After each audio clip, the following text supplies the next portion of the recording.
a generous portion of that. We grew up learning the 5 food groups to eat from: grains, dairy, meat, fruit, and vegetables.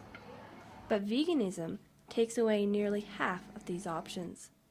A vegan doesn't eat meat, fish, poultry, eggs, dairy, gelatin, or even honey.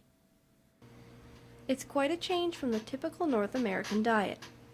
But this trend is alive and well, and so is the demand for accessible vegan options in Fredericton. So what do they eat? And where do they get it? I was that person who said, "What do you eat? Where do you get your protein?" And you just picture them eating salad all day. But this is a common misconception. Leah Anstis says eating a vegan diet can be easy and tasty with the right recipes. Anyone who has access to, a small, like a health food store and or a bigger chain for those other items, I find it all depends on whether or not you can cook. That's the biggest battle. Anstis chose veganism for environmental reasons, and so she won't contribute to the horrors of factory farming. Teresa Camo started her vegan diet on January 1st for the health benefits. I find there's not really a lot of organic selection, at least not this time of year.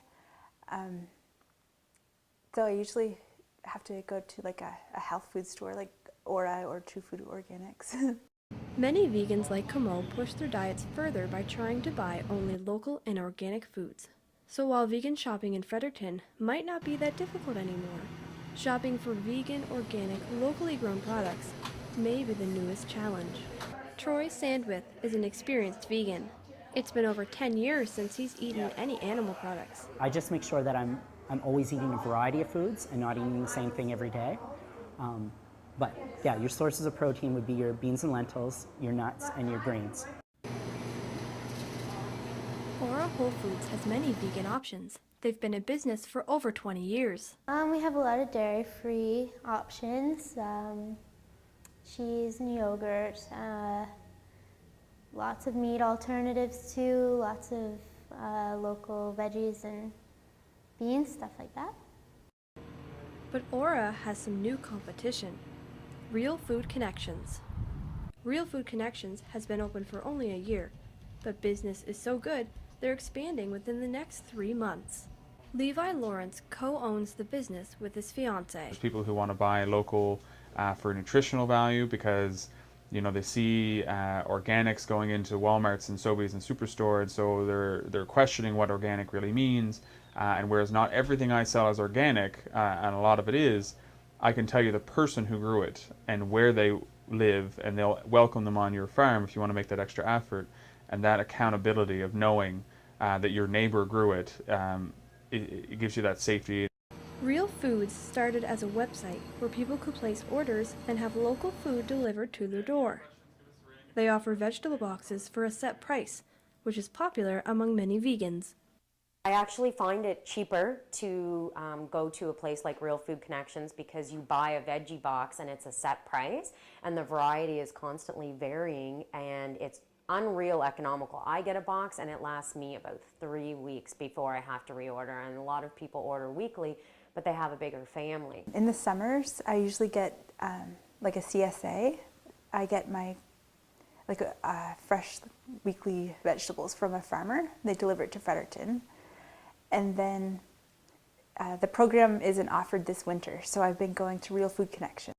While it's becoming increasingly easier to shop as a vegan in Fredericton, there still are challenges. I met with Margaret Langell, a local dietitian, to speak about veganism.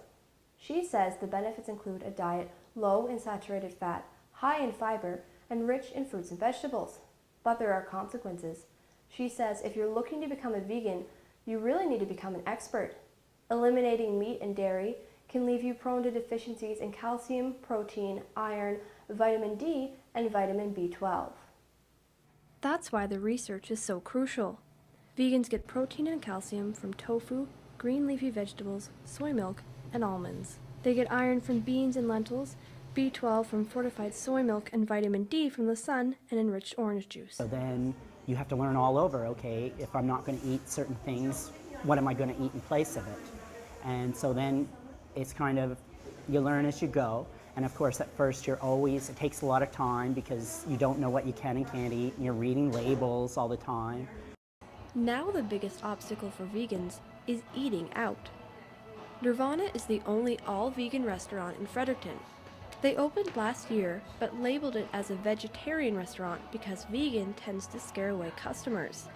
Angela Black works at Nirvana, but is not a vegan herself. I think that the excuses or the things that I've kind of pinned as reasons are because I'm from New Brunswick and I was brought up on meat and potatoes, and you're kind of nurtured in a certain way from different cultures. Black says vegan food like this gives her more energy and she needed less sleep on a vegan diet. Nirvana offers everything from fresh smoothies to vegan mac and cheese.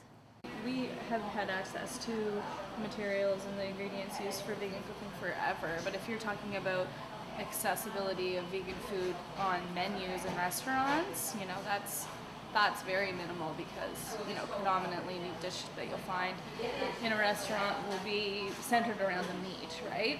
So while vegans in Fredericton could get their groceries at chain supermarkets, they're more inclined to support local businesses.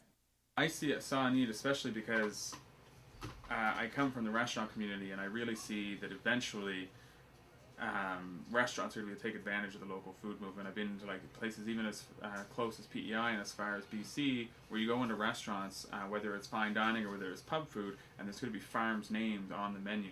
Lawrence says New Brunswick is slow to pick up on the local food movement, but he hopes to change that. Before Real Food Connections, there were only really two options: Aura Whole Foods or the market on Saturday. Superstore and Sobeys have natural food sections which feature organic products, but organic isn't the same thing as local. Vegetables, for example, if they don't have to be transported over long distances, they can ripen on the vine in the field as opposed to ripening under transport, which is a huge difference. You'll end up with the same red tomato, but the sum of its parts will be completely different. While big box stores have caught up to the vegan trend, it looks like they'll have to step up their game and offer more local products if they hope to keep these new age vegans coming back. For Stu Journalism, I'm Whitney Neilson.